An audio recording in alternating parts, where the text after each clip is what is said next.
Marc Vidal. Marc, bienvenido, muy buenas noches. Buenas noches, ¿qué tal? ¿Cómo estamos? Da un poco de envidia lo de Israel, no dirás que no. Son gente muy eficaz, la verdad es que siempre lo han demostrado. Oye, en España, ¿tú crees que llegamos a la campaña de verano, entre otras cosas, gracias a la vacunación, o eres pesimista? A ver, yo creo y quiero confiar, y aquí pues optaré por ser optimista, de que la campaña de vacunación se va a ir ajustando, se va a ir acelerando, ¿no? A la medida que vayan llegando también otras vacunas y que la cantidad de vacunas que lleguen a nuestro país sean suficientes como para coger un ritmo que, de todos modos, si analizamos la capacidad de vacunación de este país, no tendría por qué ser tan difícil llegar. Tenemos 13.000 lugares donde se vacuna, centros de vacunación en este país para vacunas como la gripe, ¿no? Y cuando dividimos la cantidad de vacunación necesaria por esos 13.000 lugares, nos da que, al final, si lo hacemos bien, es más que suficiente y factible llegar a la temporada de verano con un buen número de millones de personas vacunadas. Bueno, de momento, el presente, la noticia de hoy es que los ERTE, los expedientes de regulación temporal de empleo, se van a prolongar hasta el 31 de mayo. Claro, que menos en una situación en la que venimos de contar, por ejemplo, cómo hay más autonomías, la Comunidad Valenciana, Castilla-La Mancha, por ejemplo, que han decretado el cierre absoluto, total de la hostelería, que junto con el turismo es uno de los sectores que más está sufriendo. Digo que menos que ampliar los ERTE a falta de ayudas directas en nuestro país, ¿no? Es que claro, ahora ya esto es como cuando has llegado a un punto en el que volver para atrás es muy complicado, ¿no? Y ahora ya digamos que no haber ejecutado ayudas directas a las empresas para intentar mantener de alguna manera el modelo productivo intacto, ¿no? Aunque no funcionase evidentemente por todo lo que nos ha pasado, pues eso ya no se puede hacer, ya no hay dinero. O sea, nos hemos gastado muchísimo dinero, y el dinero que esperamos todavía falta bastante para que llegue, y ya veremos cómo se utiliza.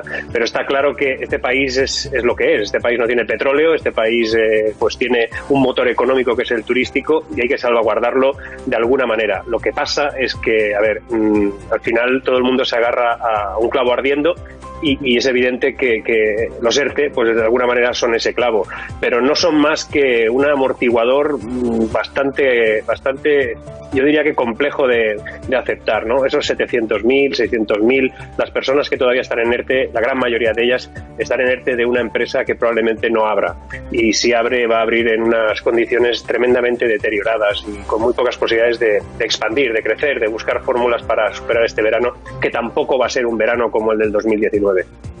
Claro, nos decías, entre otras cosas, falta todavía mucho tiempo para que llegue el dinero de la Unión Europea, y después habrá que ver en qué se utiliza. Hablamos de 170.000 millones de euros para los que nos han puesto tarea en forma de 170 reformas que les ha prometido la ministra de Economía, pero que nadie conoce. Si a ti te preguntaran, Marc, ¿qué 3, 4 primeras reformas pondrías en esa lista? El problema no son las que yo quisiera poner, el problema es que se nos dice ya cuáles tienen que ser esas reformas, ¿no? La Comisión Europea le dijo que tenía que presentar a España proyectos, modelos de inversión, que todas esas reformas tenían que venir sujetas a esos hechos, ¿no? Y fundamentalmente, además, hay un artículo en ese borrador, en ese proyecto, que se planteó como el de las ayudas, ¿no? Ese maná económico que tiene que llegar, que por cierto va a llegar en diversos años y para unas cosas determinadas, pero que para que eso llegue, es decir, para el artículo 16 en concreto dice que explícitamente, además, que si no se cumplen con esas reformas no va a haber desembolso. Esto no nos lo explican o no lo quieren explicar, pero hay que reformar el mercado de trabajo, algo que bueno, estamos aquí discutiendo sobre cosas del mercado de trabajo que no van en sintonía sobre lo que pide la Unión Europea.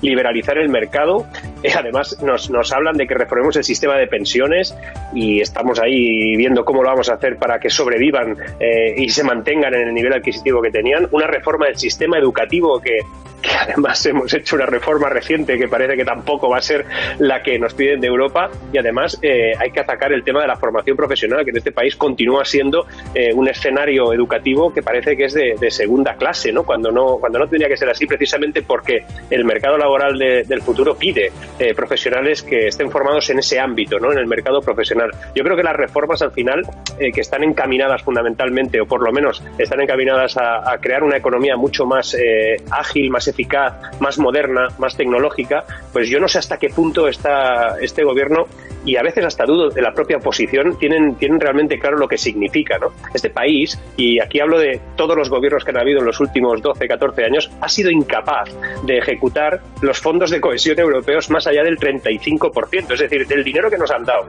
No hemos sido capaces de poner en práctica proyectos ni desembolsarlos en acciones ejecutivas para que ese dinero sirviera para algo. Es decir, solo un 35% de todo lo que nos proporcionaba Europa en los últimos 12 años no se ha llevado a cabo. Es más, ha habido bastantes millones, miles de millones que se han tenido...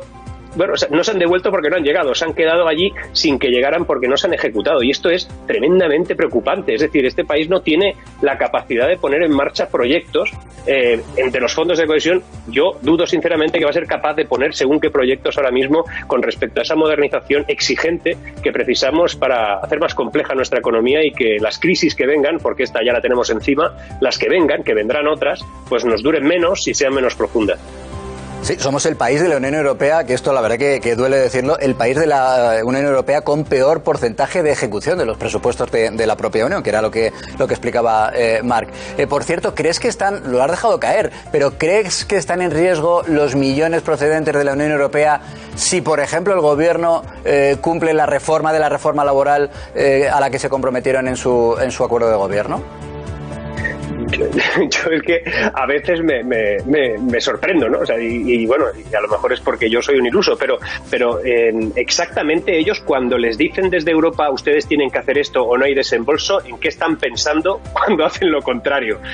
No lo sé. La cuestión es que independientemente de cuál es el plan de algunas reformas que se han llevado a cabo o están en plan de ponerse en práctica, pues es que hay algunas que van a tener que ser o tiradas para atrás o modificadas o revisadas, ¿no? Y esa es una de las circunstancias que a veces yo no entiendo exactamente y además es que no se explica correctamente y tampoco hay nadie en esa oposición que sea capaz de ponerle, no sé, de sonrojar al gobierno diciéndoles escúchenme, pero es que estamos pendientes de que llegue un dinero dentro de unos meses, ¿no? Si todo va bien, pero que ese dinero depende de una serie de circunstancias. Y ojo con esto, es que el proyecto que hay que presentar, los proyectos que hay que presentar en marzo para que empecemos a saber cuáles son aprobados, cuáles no, cuáles considera Europa que son adecuados para darnos ese dinero, porque nos dan dinero a fondo perdido en una gran cantidad, en 70.000 millones son para que hagáis lo que queráis y que intentéis salir de este atolladero y además modernicéis la economía. Yo tengo dudas de que en marzo sepamos exactamente de qué van esos proyectos y a quiénes y cómo y de qué manera se van a llevar a cabo. Estamos ya en febrero prácticamente, estamos a un mes y medio de presentar todo eso y no se sabe nada.